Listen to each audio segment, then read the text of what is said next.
예수님의 십자가의 은혜로 죄에서 구원받은 사람은 죄인으로 살아가지 않습니다. 예수를 믿고 구원받은 이후의 삶을 우리는 새롭게 거듭난 새 생명의 삶이라고 말합니다. 그 말은 죄인의 신분에서 의인의 신분으로 완전히 새롭게 거듭나게 된 것이죠. 새롭게 태어난 것입니다. 그래서 이 새 생명으로 거듭난 이 사실을 우리가 믿음으로 확신하고 살아야 됩니다. 이 믿음의 확신이 없으면요,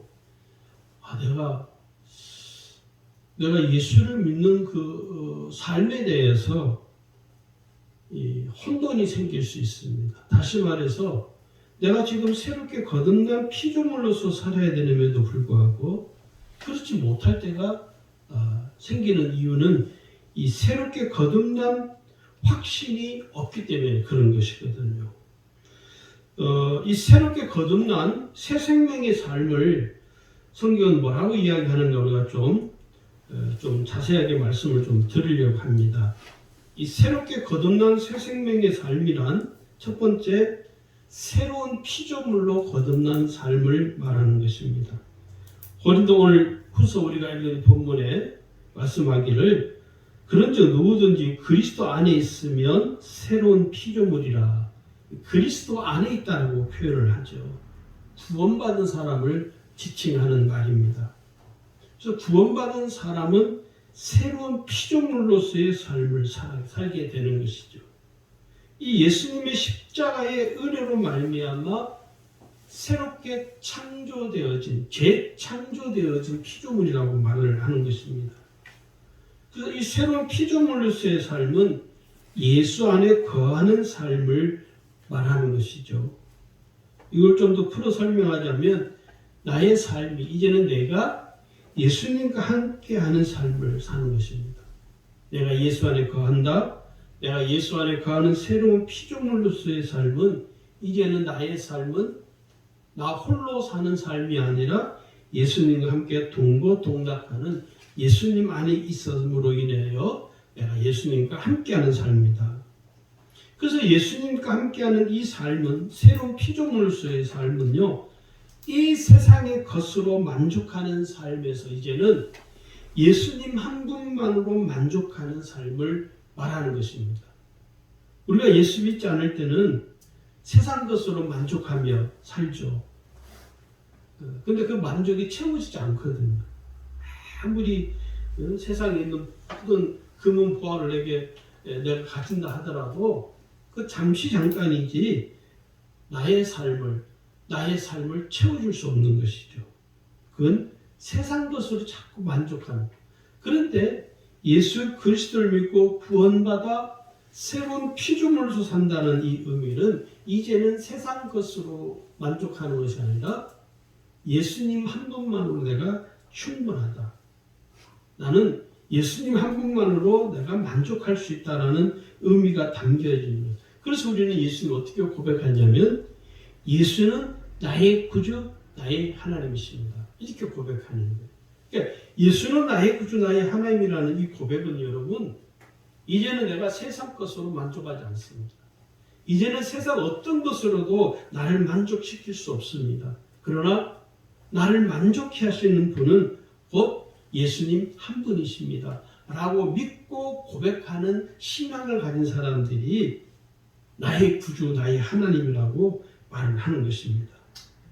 우리가 예수님을 구주로 믿는다 하면서 여전히 세상 것으로 더 취하려고 한다면 세상에 있는 것을 내가 더 가지려고 한다면 그 삶은 예수님 한 분만으로 만족하는 삶이 아니기 때문에 그런 거예요. 제가 어느 기업을 밝게 말할 수는 없지만 그 기업이 처음 의료 사업으로 시작한 기업으로 제가 알고 있습니다. 그때는 아주 조그만 사무실에서 시작했죠. 한 평도 안 되는 사무실에서 시작한 그 기업이 지금은 큰 기업으로 성장을 했습니다. 제가 그 기업의 경영자를 지금 별로 좋아하진 않는데 참 처음에는 그분을 제가 참 좋아했어요. 왜냐하면 그분의 감정 속에 그런 감정이 있고 그분이 책을 쓰기도 하고 그분의 감정 속에 무슨 감정이 있냐면 자기가 이 기업을 하는 목적이 뭐냐면 주를 위해서 이 기업을 한다. 주의 영광을 위해서 한다는 거예요. 그런데 지금은 세상 사람들에게 질타를 받고 세상 사람들에게 온갖 욕을 당하고 또 실제로 기업이 이윤을 추구하는 일반 기업과 전혀 다를 바 없이 이제는 그렇게 흘러가는 걸 보면서 참 안타깝더라고요. 왜 그런가? 예수 한 분만으로 만족하지 못하고 이 세상 것을 더 가지려고 이 세상 것을 더 취하려고 하다 보니까 힘없고 가난한 그 기업에서 일하는 직원들을 아주 그냥 인간 이하 취급해버리는 그런 지경에 가버리는 것이죠. 그래서 그 교회 담임 목사님이 오래전에 어느 세미나에서 그 분에 대해서 그렇게 이야기하는 걸 제가 직접 들었어요. 제 귀로. 이 기업가들이 그리스도의 정신을 가지고 기업을 하지 못한다. 처음에는 아주 그리스도의 정신을 가지고 그리스도의 마음을 가지고 시작했다가 기업이 규모가 커지면서 이 비대해지면서 그리스도의 마음을 품은 것들이 다 사라져 버린다. 그걸 애석하게 참 자기 교회 그분을 이야기하면서 참 안타깝다고 아주 탄식하는 이야기를 제가 어느 세미나에서 제가 직접 들었습니다. 그분이 지금은 세상에 그 목사님 이제 세상 소천하셔서 계시지 않는데 왜 그럴까? 세상 것으로 예수 한 분만으로 만족하지 못하고 세상에 있는 것으로 더 만족하는 마음이 더 크다 보니까 더 가지려고 그러고 더 취하려고 그러고 그러다 보니까 함께 일하는 사람들을 그냥 하나의 그냥 기계로 취급해버리는 이게 기업에만 적용되는 문제가 아니라요. 오늘 우리의 신앙에도 똑같습니다. 이 신앙이 좀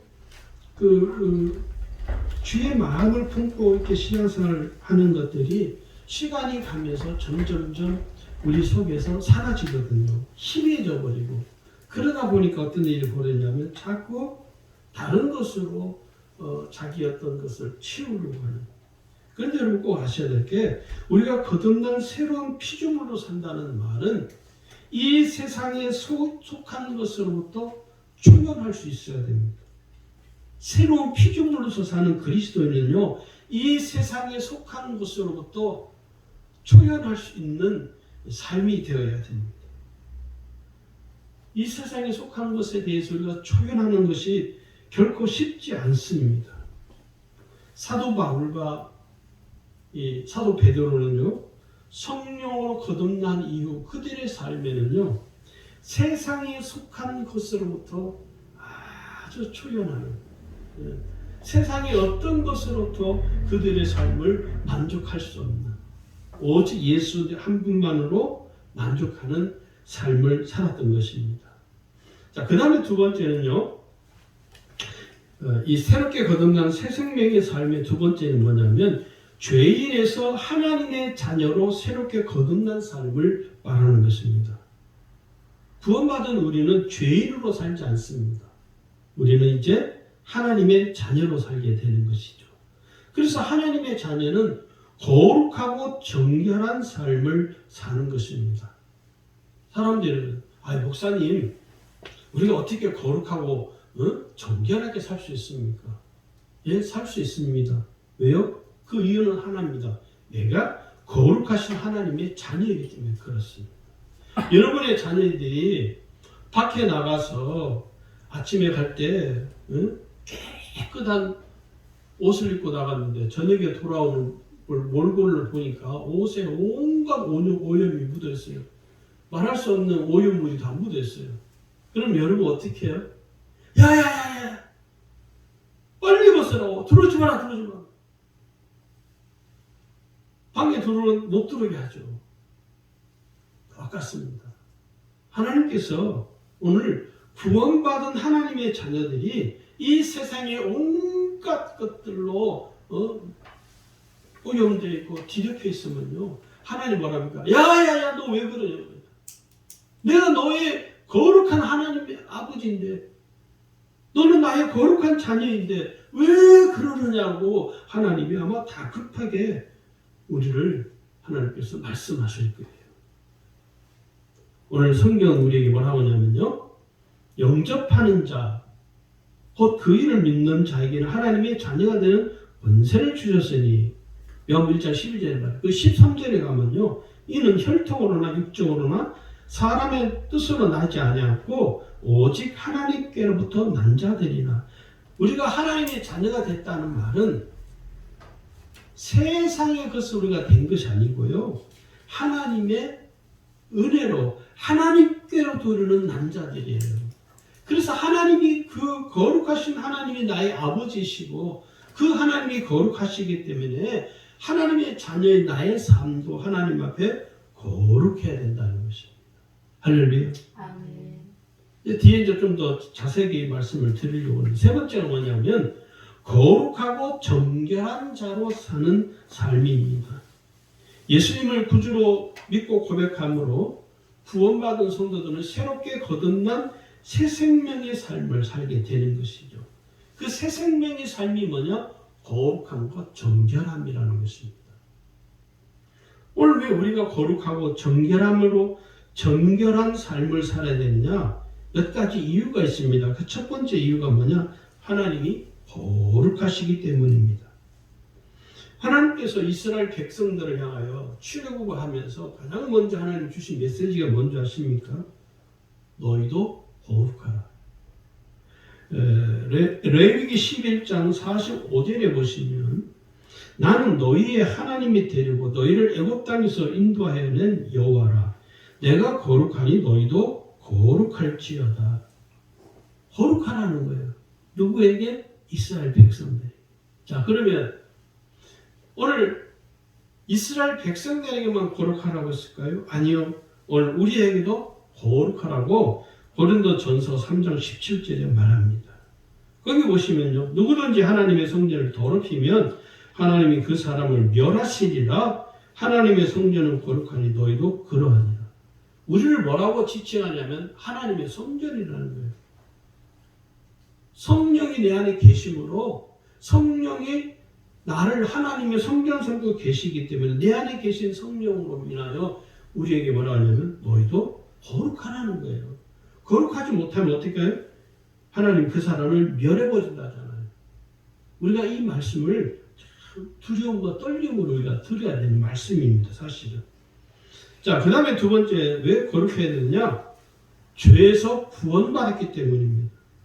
죄에서 구원받은 성도는 더 이상 이제는 죄에 얽매여 살지 않고 하나님의 영광으로 살아가게 됩니다. 여러분, 이번 한 주간, 오늘 저와 여러분의 한 주간 동안 살아온 우리의 삶은요, 하나님의 영광으로 살아온 은혜의 삶입니다. 내가 똑똑해서 내가 사람들에게 처세술을 잘해서 나의 삶이 된 것이 아니고 하나님의 은혜로 이루어진 삶, 하나님의 영광으로 살아온 삶인 거예요. 그래서 한 주간의 삶에 돌아보면 모든 것이 뭐예요? 하나님의 영광으로 나의 삶의 뒤가, 나의 삶의 흔적을 돌아보면 하나님의 영광으로 가득 채워져 있다는 사실을 우리가 깨닫게 됩니다. 우리가 이 사실을 잊어버리지 않아요. 내가 구원받은 사람이기 때문에 거룩함과 정결함으로 살아가야 된다는 것이죠. 세 번째는요, 왜 거룩함과 정결해야 되느냐? 하나님의 자녀이기 때문에 그렇습니다. 거룩하신 하나님이 나의 아버지가 되시거든요. 그리고 네 번째는 하나님의 명령입니다. 거룩하게 살아야 될 이유는 하나님의 명령이에요. 베드로전서 1장 15절에 오직 너희를 부르신 거룩한 자처럼 너희도 모든 행실에 거룩한 자. 여러분, 행실에 거룩한 자가 되라고 말해요. 우리의 삶의 태도, 우리의 언어, 우리의 행동 하나하나 모든 것이 뭐예요? 거룩해야 된다는 거예요. 행실에 있어서도 거룩하라는 것이죠. 그 다음에 마지막 다섯 번째는요, 하나님으로부터 유업을 받기 때문입니다. 우리가 거룩하게 살아야 될 이유는 하나님으로도 거룩한 유업을 물려받을 자들이에요.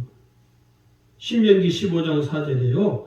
내가 만일 내 하나님 여호와의 말씀만 듣고 내가 오늘날 내게 명하는 그 명령을 다 지켜 행하면 내 하나님 여호와께서 내게 유업으로 주신 땅에서 내가 정령 복을 받으리니 너희 중에 가난한 자가 없으리라. 거룩하고 정결하지 못한 사람은 하나님의 유업을 받을 수가 없습니다. 왜요? 하나님의 그 유업은 거룩한 유업이기 때문에 그렇습니다. 다시 말씀으로 본론으로 처음으로 돌아가서 예수 믿고 구원받은 이후에 새 생명에 거듭난 삶은 네 번째는 뭐냐면 예수 안에서 예수의 사람으로 사는 삶입니다. 내가 세상 사람으로 살지 않고 예수의 사람으로 사는 거예요. 예수님께서 십자가에 못 박혀 죽으실 때 나의 옛자, 죄인이었던 나의 옛자도 함께 이 십자가에 못 박힌 거예요. 그래서 이제 내가 이렇게 지금 사는 것은 지금 그럼 나는 누구냐? 지금 살고 있는 나의 나라는 사람은요, 새롭게 거듭난 새 생명을 얻은 사람이에요. 그래서 우리는 이 세상 사람이 아니라 예수의 사람이라고 불려지는 거예요. 그리스도인이라는 말은 무슨 말이냐? 예수의 사람을 말하는 것입니다. 예수 믿는 사람들, 예수 믿고 구원받은 사람들을 그리스도인이라고 불러요. 또 다른 말로 우리는 예수의 사람으로 사는 것이죠. 그래서 예수의 사람으로 살아가기 때문에 내 안에 계시는 예수님이 나를 통해서 역사하시는 것이죠. 그래서 나의 삶을 통해서 내 안에 계신 예수님이 드러나는 거예요. 여러분 정말 새 생명으로 거듭난 이 예수의 사람으로 사는 사람은요, 그 사람의 삶을 통해서 누가 드러나야 되느냐? 예수님이 드러나요. 사람이 드러나면요, 그건 잘못된 거예요. 오늘 교회가 드러나야 될 것이 뭐 목사가 드러나야 됩니까? 아니요. 예수님이 드러나요. 할렐루야. 예수님이 드러나요. 예수님이 드러나지 못하면요, 그건 예수님의 사람이라고 말할 수 없죠. 오늘 저와 여러분의 삶을 통해서 예수님이 존귀하게 드러나는 삶을 우리가 살아가야 할 이유가 있습니다. 그래서 예수의 사람으로 사는 사람은요, 날마다 예수 안에 거하는 삶을 살게 되는 것이죠. 나를 통해서 예수님이 드러나도. 오늘 우리가 이 새롭게 거듭난 믿음의 확신을 갖고 살기 위해서 지내야 할 중요한 것이 몇 가지가 있는데, 그게 뭐냐면 첫 번째는요, 새롭게 거듭난 믿음의 확신이 분명해야 됩니다. 내가 구원받아서, 내가 거듭나서 이제는 새로운 피조물로 새 생명으로 살아가는 나의 삶이 분명해야 되는 거예요. 흔들림이 없어야 된다는 것이죠. 오늘 고린도후서 오늘 읽은 본문이 우리에게 이 말씀이 얼마나 중요한 우리에게 말하는 거죠. 그리스도 안에 있으면, 누구든지 그리스도 안에 있으면 새로운 피조물이라. 내가 새로운 피조물이 된 것이죠. 이 새로운 피조물이 되었다는 건요, 더 이상 내가 이제는 세상에 의해서 죄에 이끌려서 살아가는 죄의 노예로 사는 것이 아니죠. 우리가 예수를 믿지 않을 때는 여러분, 우리가 인지하지 못하는 사이에 우리는 어디에 끌려가냐면 죄에 이끌려서 살아가게 되는 것이죠. 죄에 끌려가는 것이죠. 그런데 예수를 믿고 구원받아 거듭난 새 생명의 삶을 살게 되면요, 이제는 죄에 끌려가는 것이 아니라 이제는 믿음으로 사는 삶이 되는 것이죠. 예수님의 십자가의 은혜로 말미암아 내가 이제 새로운 피조물로 거듭난 이 사실을 내가 믿음으로 확신하며 살아야 됩니다. 이 확신이 분명하지 못하면요, 신앙이 흔들리는 거예요. 아니, 조금만 어려워도, 삶이 조금만 힘들고, 환경이 조금만 힘들어도 어떻게 해요? 하나님 안 계시나? 아니, 하나님 계시면 왜 내게서 이런 내가 원치 않는 일들이 일어나는 거야 하고 당황스러워하는 거지. 왜 그러냐? 확신이 없어서요. 내가 거듭났다. 내가 새로운 피조물로서 거듭난 사람이다. 내가 이제는 새 생명으로 사는 사람이다라는 이 확신이 자꾸 흔들리는 거예요. 우리가 항상 우리 자신을 향하여 선포해야 됩니다. 뭐를요? 나는 예수님의 십자가의 은혜로 거듭난 사람이다. 나는 예수님의 십자가의 은혜로 나는 거듭났다. 예수님의 보혈로 나는 구원받았다라는 이 믿음의 확신이 확고해야 되는 거죠.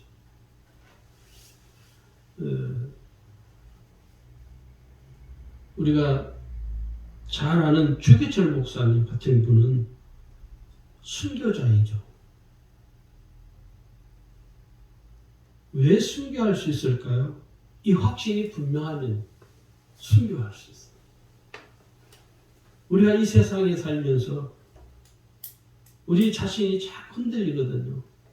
어떤 세상의 이 흐름 속에 우리 자신이 자꾸 흔들려요. 신앙이 자꾸 요동해요.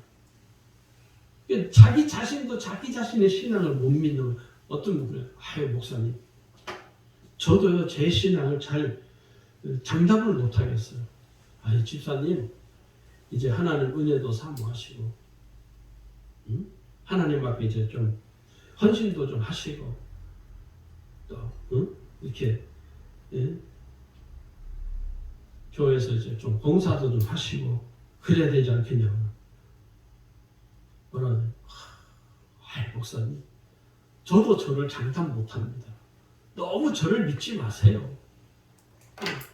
신방 가서 이제 집사님 이제 좀 교회 위해서 주를 위해서 이제 헌신도 좀 하고,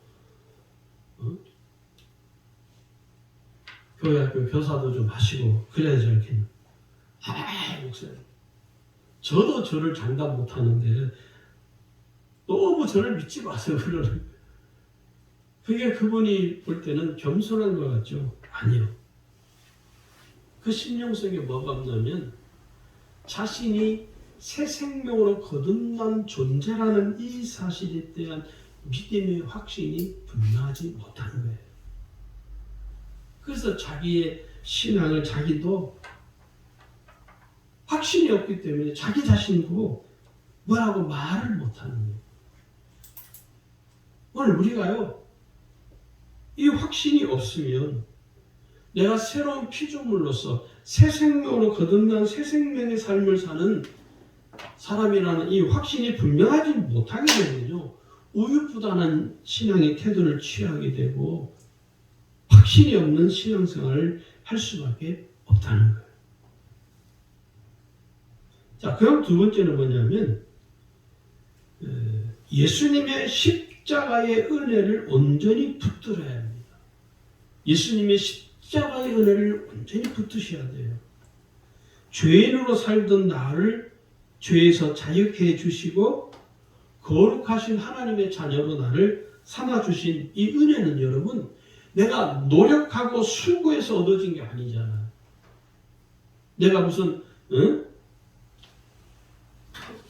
내가 막 열심히 해서 내가 막 엄청난 수고를 해서 하나님이 내게 십자가의 은혜를 주는 게 아니죠. 오직 예수 그리스도의 십자가에서 피 흘려 죽으심으로 인하여 이루어진 은혜이죠. 그래서 우리가 거듭난 새 생명을 사는 것은요, 예수님의 십자가의 은혜로만 이루어지는 거예요. 그래서 우리가 붙잡아야 될 게 뭐냐면 예수님의 십자가의 은혜입니다. 할렐루야. 여러분, 악한 사단이 온갖 계략을 꾸밀지라도 우리가 두려워할 이유가 없습니다. 왜냐하면 지금까지는 내가 죄인으로 살았던 삶이었지만 이제는 내가 새 생명을 얻어서 새로운 피조물이 되어서 이제는 살아가는 나의 삶이 예수님의 십자가의 은혜로 사는 삶이에요. 매 순간순간마다 오늘 그 예수 그리스도의 십자가의 은혜가 우리의 심령을 붙들고 가는 거예요. 할렐루야. 예수님의 십자가의 은혜가 나의 심령을 붙들고 계시는 거예요. 내가 아무리 힘들고 삶에 지치고 또 믿음이 이렇게 신앙생활 하다가 때로는 믿음이 약해서 넘어지고 곤두박질 한다 할지라도 나의 삶을 계속 이끌어가게 하는 그 원동력이 뭐냐면 예수님의 십자가의 은혜입니다. 이 십자가의 은혜 때문에 견디는 거예요. 할렐루야. 저도 목회를 하면서 그런 생각을 해봅니다. 내가 이렇게 힘들고 어려운 목회를 나를 지탱하게 하는 그 원동력이 뭘까? 묵상을 하다 보니까 결론이 내려졌어요. 그게 뭐냐면 예수님의 십자가의 은혜. 예수님의 십자가의 그 은혜가 나를 지금까지 이끌어오게 만드는 능력이 된 거예요. 그래서 세상 사람들이 볼 때는 아이고 참 별 볼일 없는 것처럼 보일지 모르겠지만 하나님 보시기에는 그렇지 않다는 거예요. 하나님이 나의 심령을 십자가의 은혜로 꽉 붙들고 계시기 때문에 힘들고 어려울지라도 견디고 갈 수 있는 거예요. 할렐루야. 우리 신앙이 그렇습니다. 그 다음에 세 번째는요. 심령이 새로워져야 합니다. 심령이 새로워져야 돼요. 심령이. 할렐루야. 나의 심령이 새로워져야 돼요. 날마다 내 심령이 새로워져야 할 필요가 있습니다. 왜냐? 왜 내 심령이 새로워져야 되냐면 이 세상은 여러분 죄로 오염되어 있어요. 죄가 만연한 것입니다. 죄에서 구원받는 것은 끝나는 문제가 아니라 죄에서 구원받은 이후의 삶이 우리에게는 더 중요합니다. 그래서 내가 죄인으로 살아갈 때는 세상이 나의 삶을 회방하지 않습니다. 같은 편이 같은 부류이기 때문에 세상이 나를 회방하지 않아요. 그런데 세상과 구별된 자로 살게 되면요. 내가 세상과 구별된 자로 딱 구별이 될 때는 이 세상이 나를 내버려두지 않습니다. 내가 세상과 같은 부류에 속한 사람일 때는 세상이 나를 내버려둬요. 죄짓고 살든 뭐죠. 허랑방탕하게 사는 것을 그냥 내버려둡니다. 그런데 세상과 다른 부류의 사람이 되어버렸어요.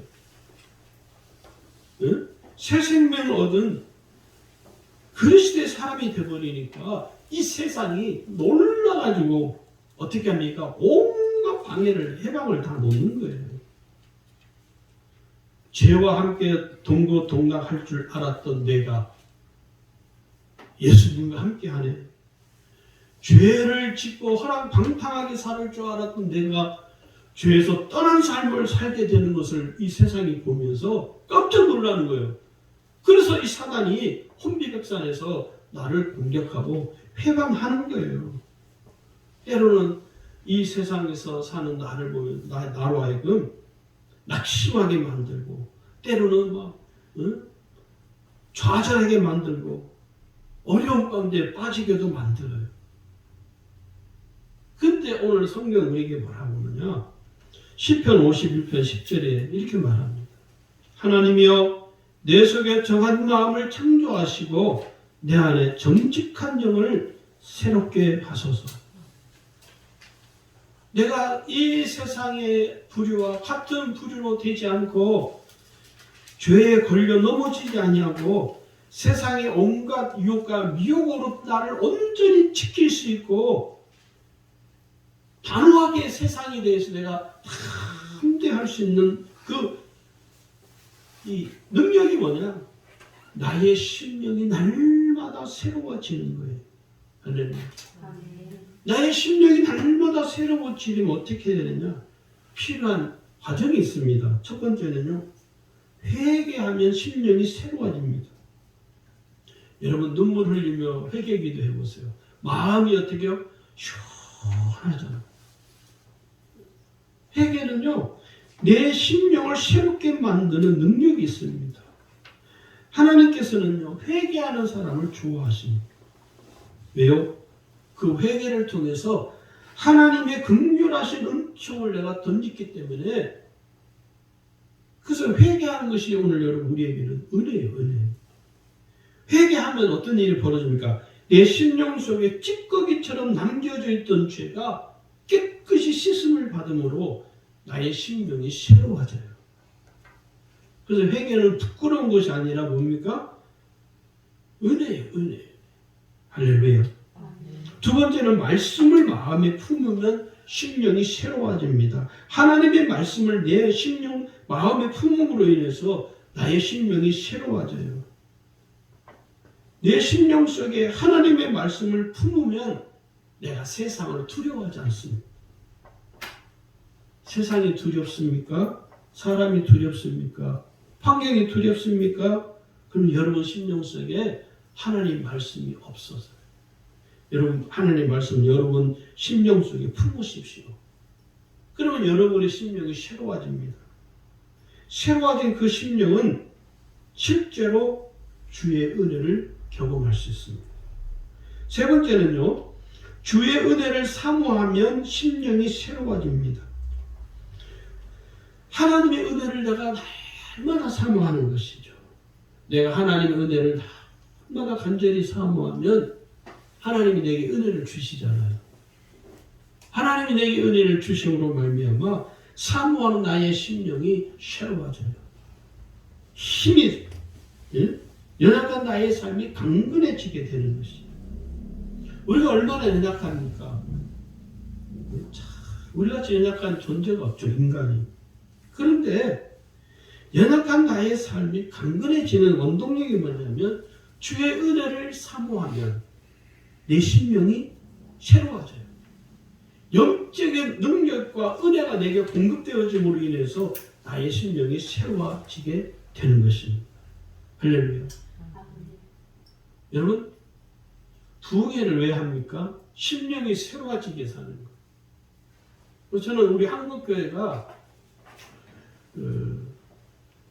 다시 영적으로 회복되어지려면 저는 이 부흥회가 회복되어져야 한다고 생각하는 목사들이 한 사람. 요즘은요, 대부분 목사님들이 부흥회에 대해서 아주 부정적입니다. 목사 자신들조차도 부흥회에 대한 그 생각이 많이 부정적이에요.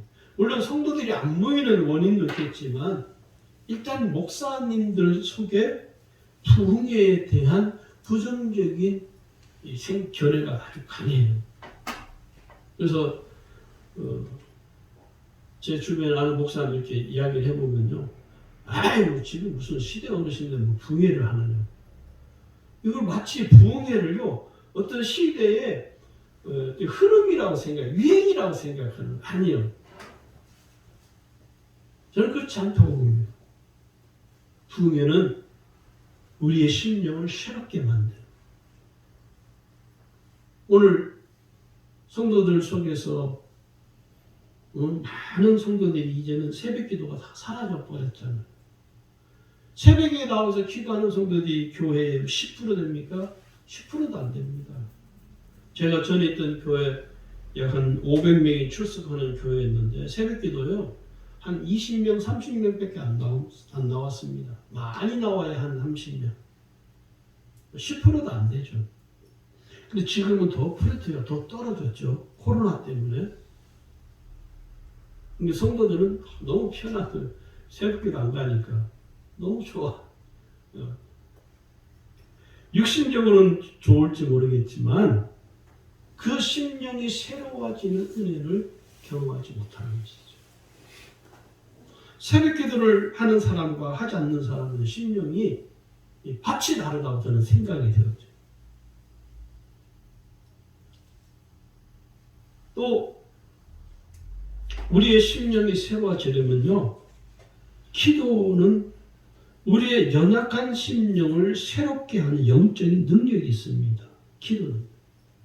기도는요, 피곤한 내 영혼을 소생케 하는 강력한 영적 능력을 가지고 있습니다. 우리가 물론 육신적으로 아주 힘든 일을 하는 분들도 계시죠. 그러나 대부분을 보면 피곤하다. 만나는 사람마다 다 만나면 이렇게 이야기 서로 대화하는 중에 뭐예요? 피곤해. 다들 피곤하다고 그러죠. 근데 피곤한 어떤 이유가 있겠지만은 그 피곤함을 나의 심령이 피곤해진 그 상태에 머물도록 가만히 내버려두는 게 뭐냐면 오늘 우리의 심령의 상태거든. 내가 피곤하면 피곤한 그대로 그냥 가만히 내버려두는 사람들이 그것을 그 피곤함을 내가 이겨낼 수 있는 영적인 갈급함이 우리에게서 없잖아요. 물론 이 세상에서의 삶이 여러분 결코 녹록지 않죠. 이 세상의 삶은 참 힘들고 피곤합니다. 내가 먹고 살기 위해서 직장에서 다른 노력을 해야 돼요. 그 피곤함을 이루 말할 수 없죠. 모든 사람들이 다 피곤합니다. 직장에서 월급 받기 위해서 부단한 애를 써야 돼요. 당연한 삶이죠. 그렇다 할지라도 그런 삶이 내게서 연속되어진다 하지라도 그것을 힘들게만 생각하지 말고 이 삶으로부터 나의 심령을 강건하게 세우는 그 능력이 뭐냐면 기도에 있습니다. 기도. 할렐루야. 아멘. 그래서 기도는요, 나의 연약한 무릎을 일으키는 능력이 있고요.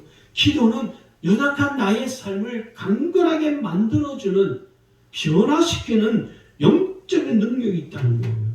그래서 기도하면 내 심령이, 피곤한 나의 심령이 새로워지는 거예요.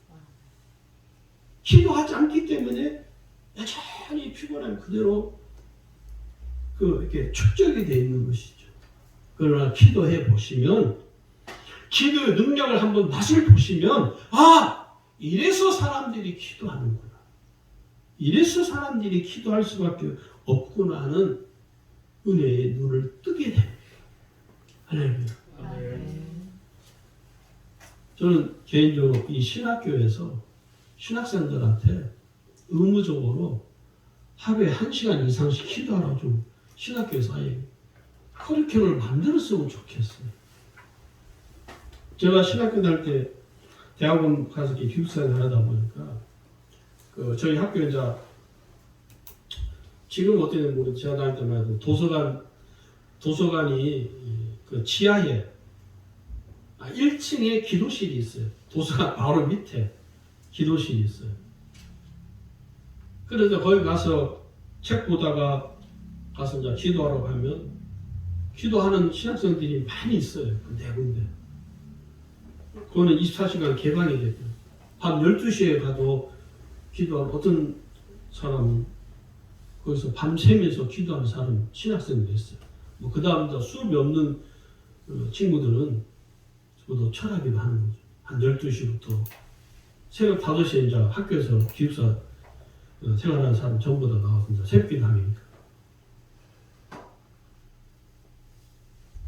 근데 요즘은 신학생들이 기도를 안 해요. 물어보니까 이야기 같이 이렇게 서로 나누다 보니까 요즘 신학생들이 기도를 안 한다. 성도들도 기도하는 생활이 없으니까 신학생들도 기도를 안 한다는 거예요. 그래서 어떤 목사님들 그러셔. 도대체 한국교회가 어디로 가는지 몰라도 갈지 걱정이 된다고. 목사가 될 신학생이라는 놈들이 기도를 안 한다고. 그래서 저도 우리 연예 상담연의 그 과정위원인데 이제 진급을 하는 전도사들한테 하루에 몇 시간 기도하냐 물어봐야 돼요. 몇 시간 기도하는지 물어봐서 안 하면 그냥 혼을 내야 한다고. 이 전도사 때부터 말이야 기도하는 습관을 안 된다고. 오늘 우리가요 기도하는 심령이 우리 속에서 자꾸 사라져요. 저는 우리 주님의 교회 모든 성도들, 저를 비롯해서 모든 성도들이 기도의 은혜를 회복할 수 있기를 주의 이름으로 축원합니다. 오늘 마태복음 21장 22절의 말씀처럼 너희가 기도할 때 무엇이든지 믿고 구하는 것은 다 받으리라. 분명히 말씀하죠. 너희가 뭐 할 때? 기도할 때 뭐하면? 기도하면 무엇이든지 믿고 구하는 것은 다 받는다는 거예요. 할렐루야. 오늘 우리 주일 예배 나오신 우리 주님에게 모든 성도들이 오늘 말씀을 통해서 새롭게 거듭난 믿음의 확신을 가지고 살아갈 수 있기를 주의 이름으로 축원합니다.